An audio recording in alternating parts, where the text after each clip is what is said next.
Yo, What up? what's good? Everything today, my man. Thing? Oh, hang on, I gotta close my door. Hang on one second. I think I want this one. Perfect. All right. I need better lighting. Your picture looks great. Mine looks like garbage. Well, it's because I moved up to the front of the office today, and we have a rare, glorious, sunny day. So It's beautiful. we're making it count. As soon as we're done, I'm going for a 3 mile.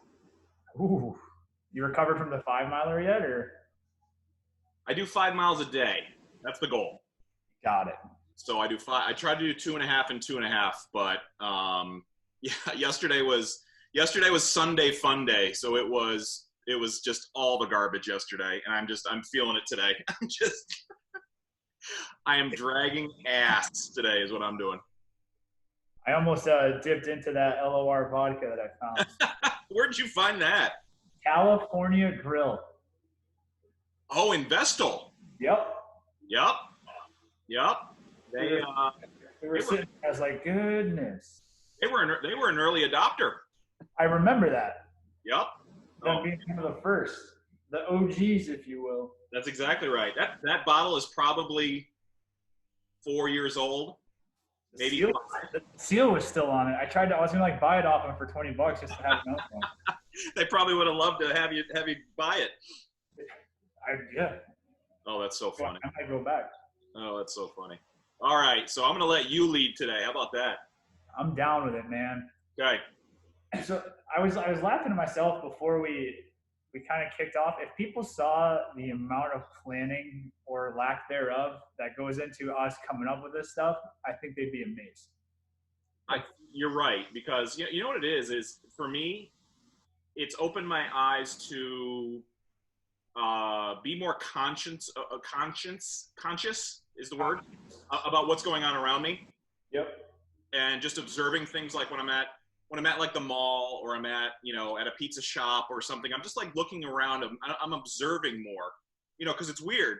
Because I get paid to, it's like my uncle says. He jokes about it. It only took you 10 years to figure out how to make money with your mouth. So I get paid to talk for a living. So now I'm trying to just shut up more and listen and see what's happening around the world. Yep. Well, that's kind of it's very, very similar. Where it's weird. People always talk about, like, you hear like musicians talk a lot. It's like, man, if this is a bad decision, but if I do it, I get a song out of it. Yep. I literally catch myself thinking like, this would be a good thing to talk about in the show. Mm-hmm. And one thing that has been a gigantic theme with us recently is, whether talking to clients or strategic partners or just people in personal lives, Mm-hmm. the amount of people that get cripplingly frustrated or down or just downright angry because of what they don't have when they didn't ask for it and they didn't work to get it. Yep. On every level, in business, talking about, oh, business is really, really slow. We're not having the customers or the clients we want. Well, what are you doing to get them? Yep. And then just internally, like, if there's stuff that, like, oh, we'd really like to be doing that. Well, what are you doing to get, you know what I mean? And it's crazy to me, how many people you can look at and are dealing with that same stuff. And then B, and I think the most important thing, how that translates and affects other things in Yep. life. Yep. We're like we talk about kind of bottling up frustration when you might be frustrated because you're feeling overworked, and because you're feeling overworked, you're lashing out at other people, but you're feeling overworked because you have too much going on and you didn't ask for help, and you know what I mean? And just drilling all the way back like that. Yep. It's crazy. That's been a huge theme for us. And it's been interesting to watch, even just internally. Like, I am the number one guilty party of not asking for help when I need it, Yep. because you get so used to not having it a lot of times in what we do. Yep. And, we were going through kind of all of our end of year internal business finance stuff. And I got real short tempered with the guys. And then I'm like, I haven't told them the 39 things that are stressing me out today. So I stopped, took a step back. I'm like, hey, here's what I have going on. All of this, like, just fucking give me a minute. You know what I mean? And everything's smooth sailing after that. And it just makes you think, how many more times is that at your root issue? And it's easy to watch in your personal life, but even in business too. You know what I mean? A lot of people will complain about, oh, business is slow, you know, because of the weather or the time of year, or, you know, insert the economy or this or that. Yep. Insert whatever reason you want to insert here. But when you look at it, it's like, why is it slow? You know, when you haven't changed your interior or your menu or your offering or anything in 6.5 years, how much of that do you own and are you in control of? You know, which has been, I don't know, it's been a really reflective thing, kind of a really cool thing to watch. It's very interesting that you say that, because I was just having a conversation with a friend of mine about that, about, you know, getting to, one of my mentors does this with me. We don't talk as often as we should, but he starts every single phone call. We probably talk once a quarter. And he starts every single phone call with, what are the top 3 problems today? Like literally, like here's your list. What are the top, like, what are those first 3 things that you're having frustration with, or you're freaking out about, or you are restricting you from growing your business? And he just hits it head on. I mean, he forces me to say out loud, I'm having a problem prospecting, or I'm having frustration with this client, or, you know, this co-packer is, you know, messing up my client's stuff. And he very systematically, I mean, with precision, he very systematically goes down and goes, okay, he literally makes me write it. I say it out loud, I write it down, and then I write down 2 or 3 things to solve that problem. He goes, and call me when you're done with those things. Like, it seems so simple because it's so simple. Yeah. And if business has been slow for 6.5 years, I mean, you need to make a list that is 10 pages long. Yeah. I had that frustration. It wasn't even really a frustration. Last week, I just kind of got this twinge. Like, when I don't prospect, like, you know, it's like one of those things. You should, you know, ABC, always be calling, right? Always be prospecting. Whenever I feel myself getting down, I just started this last week. I was on one of my walks and I felt unproductive. And I just felt like I was spinning my wheels for even 15 minutes. I was spinning my wheels. So what did I do? I took my own advice that I gave one of my clients. I opened up my LinkedIn. I recorded a 7-second video, personalizing it to somebody on LinkedIn.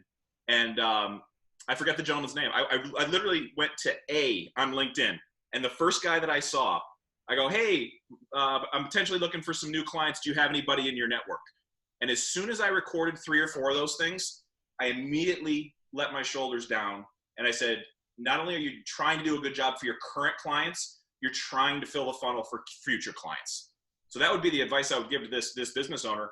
If it's been 6.5 years, do something different. Pick up the phone, call the people, call the party organizers at every single business in the greater Binghamton area. Yep. How long is that going to take you? Can I drop off a catering list? Can I drop off a couple free cookies? What can I do to earn your business? I guarantee you that person's going to feel better afterwards and grow their business. Oh, 100%. And I think it's, you know, not even looking at any specific example, you know, that's just one of a dozen, but like, it's crazy. You know, you talk about it being overly simple, but 99 times out of 100 it is. Yep. You know, because you know, somebody once told me, like, your mind can always run faster than your feet. Right. Exactly. You start thinking about problem number 17 and you're on problem number 2. And like, I know, like, even like with us, like when I freaked out at the end of the year and went back and rewrote our entire proposal. Yep. For as much as I felt lost in the middle of the ocean before I did that. Yep. I was 1,010% confident in not just where we were at, but where we were going and how we were going to get there after that. Yep. And it's crazy how easy it is just to stop. And like, literally, like you said, like fucking write it down. Okay, cool. Here's the problem. How do we fix it? Cool. And then all of a sudden it's like, oh, just do that. Yep. And then it's, but it's weird.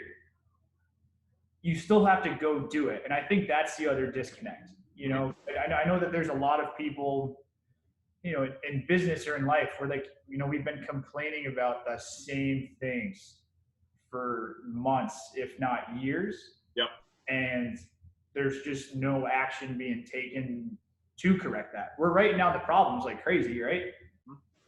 But that solution part and the call me when you're done, yep. It's just weird. It's hard for me to relate to that in a way. Yep. But here's the problem. Here's how I fix it. Where's the disconnect there? I think people lack accountability, and that's something I've been working on myself, is making sure that I have other people keep me accountable, because that's hard, especially as a solopreneur. I have my list. This is my list for today for all of my clients. This is what I have to get done today.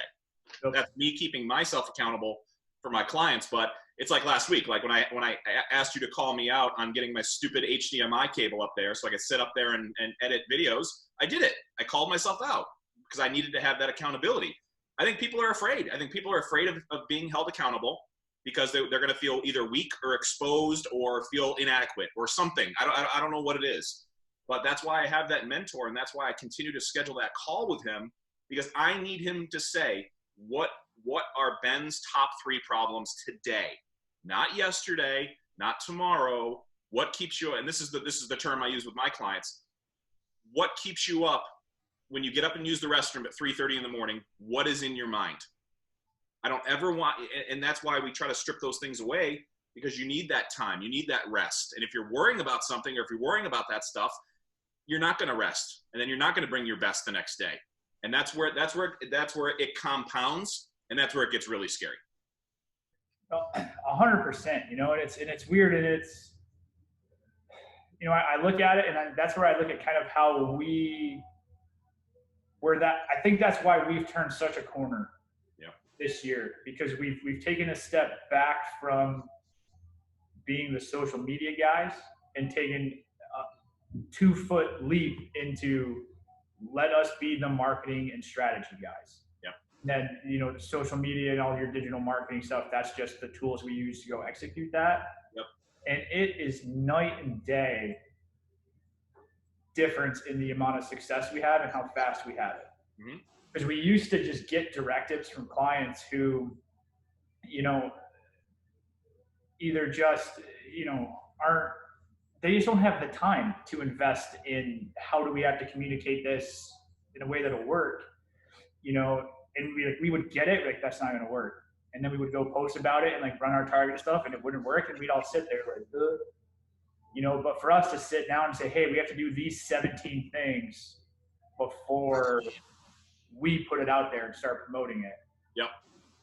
It's just been crazy that we could fill that role too. Right. And you just look more and more and more. And I think it leads into a lot of the stuff that we kind of do together, mm-hmm. where, we're really kind of, laying the foundation and building the house before we worry about painting it and what kind of curtains we're going to hang. Yep. So that's been heavy at the top of my mind the last couple of weeks. It's just looking at literally, what are our aspirations? What are our goals? What are we trying to do? Yep. Okay, cool. What do we actually have to have in place to do that? Right. It's easy to say, oh, I want to boost sales 20%. Right. Everybody wants to boost sales 20%. What do we have to do that? Are we going to do that with the same product offering we had for 8 years and a $50 monthly ad budget? Right. Spoiler alert, no. No. But that's where setting that expectation up front, or, we want to take this brand regional or national even. Awesome. Yep. You're not going to do that spending $100 a month on targeted ads. Right. So that just where we're just establishing that baseline and then backfilling a plan, mm-hmm. rather than doing it the other way around, where when you just start doing something and hope it works, and you hope one day you're going to look up and be where you want to be. Just having with everything, right? It's easy for me to talk about business in our process here, because that's what we do every day. But if it's, actually getting in shape instead of the analogy we use all the time, if it, improving whatever, okay, here's what it's going to take. You're not going to go to the gym one time for 3 hours and be ripped. So that's been heavy on me lately. So let me ask you this, how long, so like I was the wine guy, then I was the vodka disco guy, then I was the beverage consultant guy. Now I'm kind of how I try to position myself and my strategy is kind of that 30,000 foot corporate strategy guy. I'm really trying to kind of position myself. I think I started talking about it probably a year, 14 months ago, I would say. And I would say with my current client mix, I'd say it's probably 50% beverage, 50% kind of consulting, 30,000 foot view. So it's taken me probably 14 months to kind of make what I consider almost another pivot. So for what you guys are doing, it sounds like you guys are going through kind of a similar kind of thing. So when did you start talking less about social media guy, and when did you talk more about a full digital marketing suite, and when did you start seeing those results? Well, so that's the really unique part is we started talking about not just being the social media guys pretty much when we started, and then the key verb there being we talked about it. Mm-hmm. When we actually step back and look at it, like we were the social media guys. Like let's call it what it is, So really kind of, how we looked at it was really just being hard, like exactly what we're talking about. Like my mouth was saying, hey, we want to be this marketing department for hire for you. Yep. But 98% of our actions said, hey, we're the social media people, hire us to do Facebook and Instagram. Yep. So, and that's really what we did, where it probably really, we didn't really get serious about putting pen to paper and putting a plan down and creating a structure until the end of last year. Yep. It was that Thanksgiving weekend where I literally locked myself in the back and just like, I freaked out here. Like my brother and Alex from next door were here, and I'm just like, we're not doing anything that we say we do. Yeah. All of this shit's outdated. We have to change everything. And they're just freaking out because I freak out maybe twice a year. And this was one put together. Yeah. So I just did it, and I literally did for us what we now do for other people. Yep. Where I'm okay, I want to be the full marketing department. So that's got to start with strategy. Fuck everything else. If we're not a part of the strategy, it's all broken. So that's why our proposal all starts with strategy. Boom. And then what do we want to add to it? Facebook and Instagram are still 1 and 1A as far as people's attention and communication. So that still had to be a part of it. But, then I literally head down and I worked on our Google SEM and YouTube. And, if anybody knows how much I've committed to LinkedIn in the last 60 days, it's you, but we basically we shut up for 60 to 90 days and actually learned it. Yep. And then now that's kind of what we do now, where we learned, okay, like you've worked with us long enough to know in the beginning, say like late spring, early summer of last year, for the most part, it would just be like, hey, we know how to do this. Give us the keys. Let us try. Yep. And usually shit worked out and everything was okay. Where now the level of detail that somebody has with us as far as mapping out goals, strengths, and ideas on how to leverage those strengths to hit those goals. Yep. Having that little roadmap done for 90 days is night and day compared to last spring. Yep. So basically, like we drank our own Kool-Aid on that. Mm-hmm. And then now from, not even just switching past clients over to this new model, but even just especially onboarding new ones, it's night and day. Like we had a meeting last week, maybe it was 2 weeks ago. I know for a fact we would have lost them after their 90-day onboarding if we were under our old system, where we were just winging it. Yep. But the fact that we identified 3 target areas that we were shooting for, laid out a content plan for each of them, and then we literally sat down with them, went through numbers, and all 3 of those were up between 8 and 20%. Yep. Then it gets real easy to write me that check every month. Exactly. Whereas if we were under the old system, it would just be like, well, stuff's up, but could be this, could be this, could be this. Who knows? But that's what's hard about, and that's why I don't like setting arbitrary goals. Like that's just what it is. It's just arbitrary. Right. Like you said, I want to increase 20%. Okay, well, what's wrong with 46%? What's wrong with 84%? You know, I mean, just continue to push. I mean, be self-aware that you're not overloading yourself. You know, like if you have so many clients that you're not doing a good job for people, that's one thing. But what's wrong with 86% up? Nothing. Right. As long as you're doing it smartly, you know, instead of having 5 clients at $1,500, maybe you have 3 clients at 10,000 each. Who knows? Whatever the number is. Well, and that's the thing. We have to be smart about it. I wouldn't say that it's arbitrary. So like when we sit down with somebody, obviously 9 times out of 10, the first word out of their mouth was, well, it has to make more than we're investing in you guys every month. Fair. Right. That makes a lot of sense. We have to be ROI positive. So that's always the first goal. You know, so 9 times out of 10, they'll say that, where we have to net profit more than we're investing in you guys and our ad budget. Sure. I'm like, great. I think that's a great first step. And we're constantly running these 90-day goals. Yep.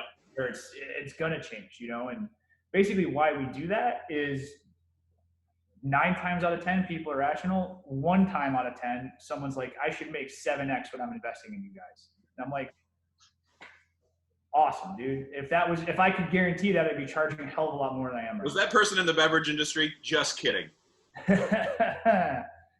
But so, and that's just kind of, and it helps us be realistic, you know? And that's why, like, in part of our whole onboarding and in initial client survey, one of the things that we ask people is, you know, what's the best form of marketing and advertising you've ever used, and how did you track it? And oftentimes they tell us, I don't really know, we never really tracked it. And I'm like, okay, well then it's not super realistic to expect a 70% ROI on this, right? Right. And then we break down that wall of like, okay, let's be serious about this. Yep. And just putting ourselves on that level of literally the only thing we give a fuck about is the revenue that we're generating for you. Sure. Everything else is just nerd numbers for us to worry about, mm-hmm. you know. And then we have people that want to know that and want to be a part of that discussion. Awesome. Mm-hmm. More than happy to bring them behind the curtain with us.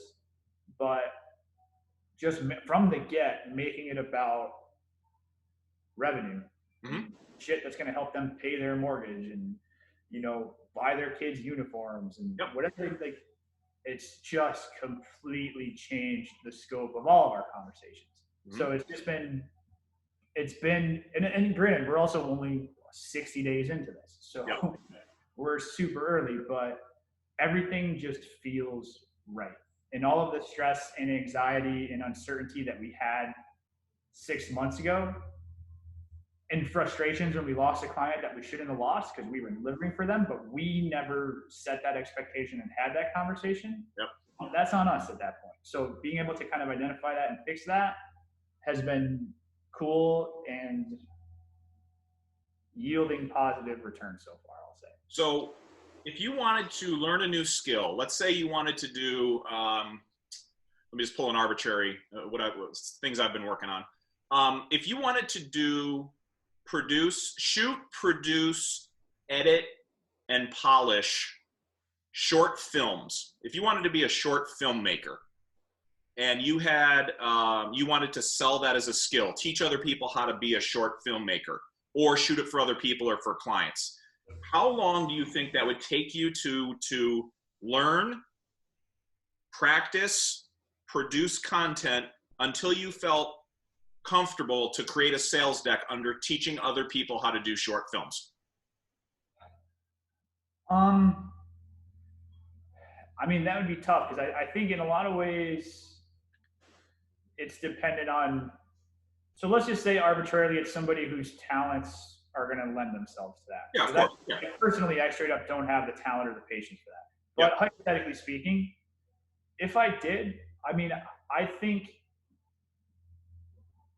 you know, everybody's different, but if it's much less than like, you know, at least 60 days of trying and experimenting with stuff, because that's the other thing where it's one thing to gain like an entry level grasp of how to do it. Yep. It's another thing to learn the nuance of it. Right. So like to use like what we did for an example, you know, really kind of taking a deeper dive into, you know, Google SEM and targeted YouTube campaigns and stuff like that. To gain a base knowledge of how to do it, that's a weekend. Right. You know, but to figure out how to make it a part of a comprehensive targeted plan where everything is working together and noticing, okay, if I use their template builder versus if I just do it straight up myself, how is that going to affect things like that? Yep. I don't think that ever ends. Yeah. You know, and like with the short film production as an example, so much of it is also dependent on what's out there. Yep. You know, where I have a very high threshold on where I think we need to be from an aptitude standpoint here before I'm going to take people's money to do it, because we've set our standard and our reputation that high. Yep. You know, with something like that, even if you're at a C plus B minus level compared to an A level normally, that still might already be higher than what else is out there. So I mean, at that point, you know, the old, like, you're worth what somebody will pay you. So like, I mean, put it out there. Right. You know, like you and I talk about it all the time. If you told either one of us 3 years ago you charge what we're charging now to do what we're doing, I'd have laughed you out of the room. Yeah. It's insane. And I think that the one thing is that I always tell people is that in the world that we're living in right now, from a marketing and a branding perspective, no one knows anything. Yep. We don't. Just because it's changing so fast. Yep. And even if you're an expert today, you're going to be a rookie by April. You know, and it's just, and which is fine, because if you accept that and you embrace that, it gets real easy. You know? Yep. So, you know, I don't know. I think it's, for me, it's a gut feeling. You know, if I feel like, you know, I'm cool to put my reputation at stake for this at X number of dollars a month, then we'll do it. Yep. And then if you, and then it's like everything else. It's all feedback driven. If you put it out there and it's crushing and people aren't batting an eyelash when you tell the price, guess what? You undershot what you should be charging and you should raise your prices. Everybody's looking at it and saying, fuck that. You overshot it. And then you like, it's more feedback. It's different feedback. That's more feedback though. Right. It's, you know, then you bring it back down. And it's just, it's one of those things that the more you can be comfortable with just constant fluidity there, the better spot you're going to be in. Because then the other thing is that, you know, short film production is going to turn into live podcast production. Exactly. That's going to be a whole different setup and a whole different level of inputs and all that kind of stuff. So, yep. And that's, I guess, the basis of my question was to bring it full circle. Like, if you're in a situation where revenue's stagnant, you're miserable, you have all these problems, you have all of this, like, it's not, if we live in an economy now that you can make money doing anything you want. And if you drive to an office, I was just having this conversation last week, I would die if I had to put on a suit and drive to an office every single day. I literally would die. I couldn't do it. Used to do it. I can't do it anymore. But if you could take 6 months of just watching this stupid thing on anything you want, short film production, reselling sneakers, doing plays, doing personal branding, social media, whatever, selling hot tubs, I don't care what it is. If you just spent the time and learned it, you're going to find a market for that. You just need to go find it. So back to your original point is, if I'm in a business, I know, hypothetical, if I'm in a business that's been open 6.5 years and I see stagnant growth year after year, go do something else. Go learn a different skill. Go educate yourself on how to do YouTube targeted ads. Go give away pizzas, whatever it is that you're doing. Just go learn a new skill that you enjoy. Because guess what? When you enjoy doing this, like we enjoy doing this, you're going to do it more and that's going to show through. So it's just like, the information is right there. Put pen to paper and figure it out. And I think that that's the difference between, you know, being a small business owner and being an entrepreneur. You know what I Yeah. mean? Yeah. Like when you're a small business owner, like this is it. Yeah. And then there's nothing wrong with either one of them. You know what I mean? Same way there's nothing wrong with working a more traditional job and being Yeah. able to come home at 5 o'clock. But I think that it's a mindset thing Right. where people just don't. And like the other thing too, I think it's two things. One, going back to like the first thing we talked about, people just get to a point where they don't want to invest time and energy in learning new things Sure. or actively going out and improving where they're at. Hmm? The other thing, I don't think people have any idea the potential that exists right here. Right.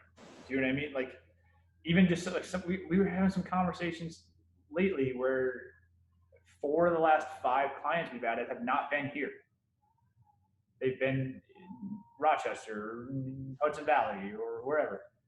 And it's crazy to me when I tell people that. They're like, "How did you find them?" I'm like, "You don't know what I do for a living, dude." Like, but it's that easy. Yeah. Like somebody in, you know, Rochester, New York can, like we talk about all the time, like it's lottery tickets. They can see your stuff. You know, they've interacted with a dozen people that you've interacted with in the last 5 years, and they're like, "Oh, this guy seems as qualified as any." Yep. One DM sets up one phone call, and then if you're good enough and you've made all of that investment of time and energy into learning your craft and what you're going to be paid for, yep, then it's academic. But that's where, when you don't know that potential exists, that's where I think the disconnect is people investing in learning this stuff. Right. And now it's funny. Now people think we're fucking geniuses because Facebook and like, that's the thing to do. 5 years ago, people laughed in our face when we said, "Yeah, we're gonna charge $500 a month to run your Facebook." They're like, "No one's ever gonna pay you that, kid. Get the fuck out of my office." Yep. Now it's triple that. Right.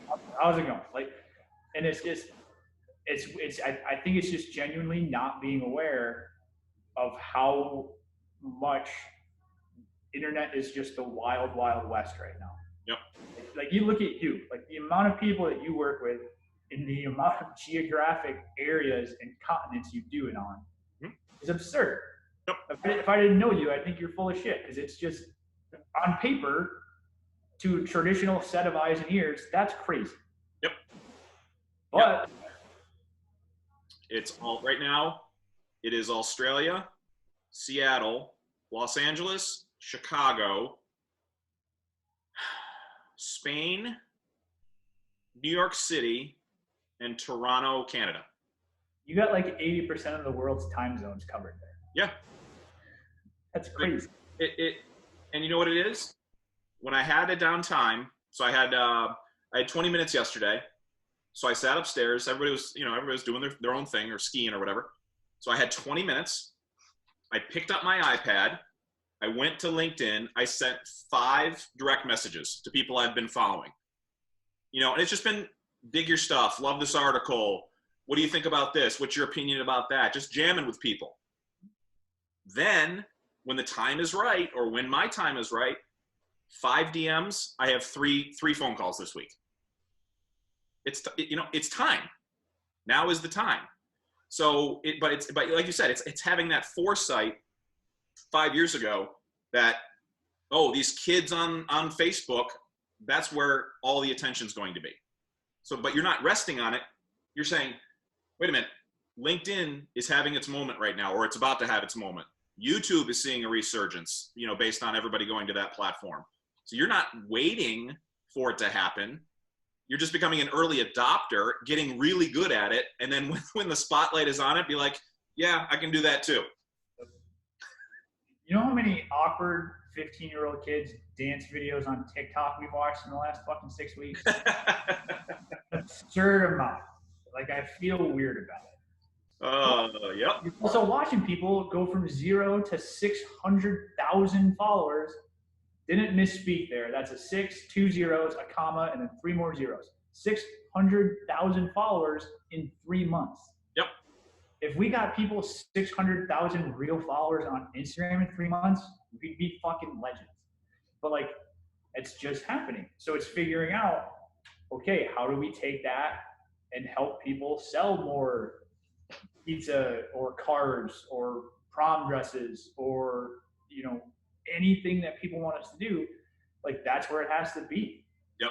You know what I mean? Like, one of my friends and former I guess current business partner still, has a text saved from me from 2011 where we were talking about running all of our community social media. And he's like, what about Instagram? I'm like, fuck it, you take it. Instagram's never going to help us. So he likes my ignorant, young, know-it-all self. Anytime I get a little too big for my britches, he likes to bust that one out, which I think is great.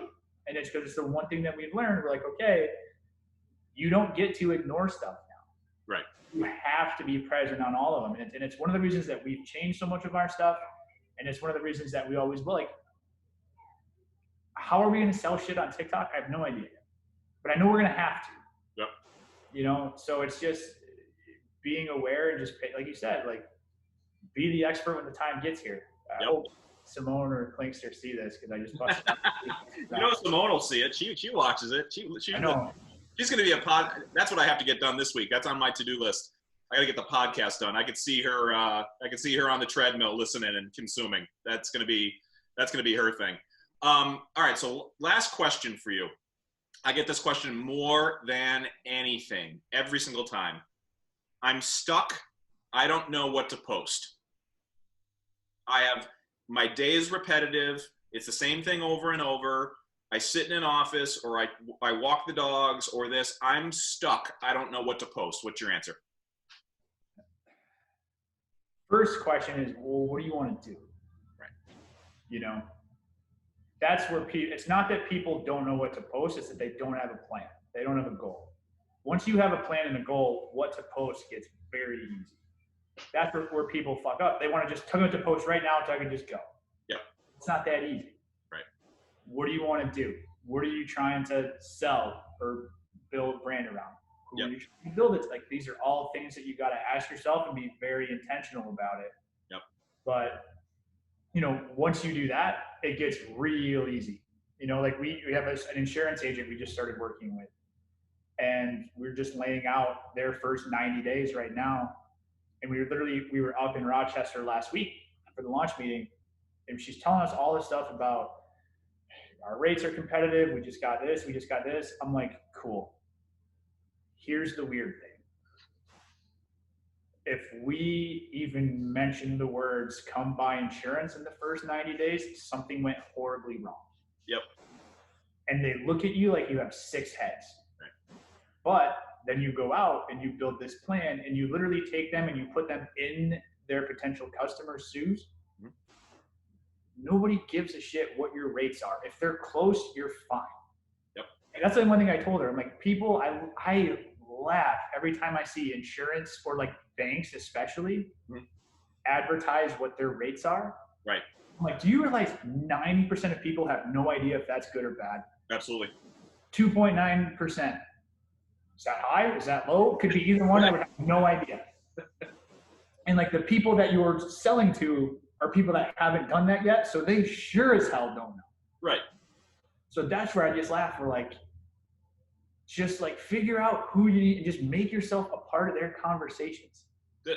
You know what I mean? Like, it's so basic, but that's where people get lost. And like, I'm just going to start posting whatever. And I see somebody else who has spent 8 years building their brand.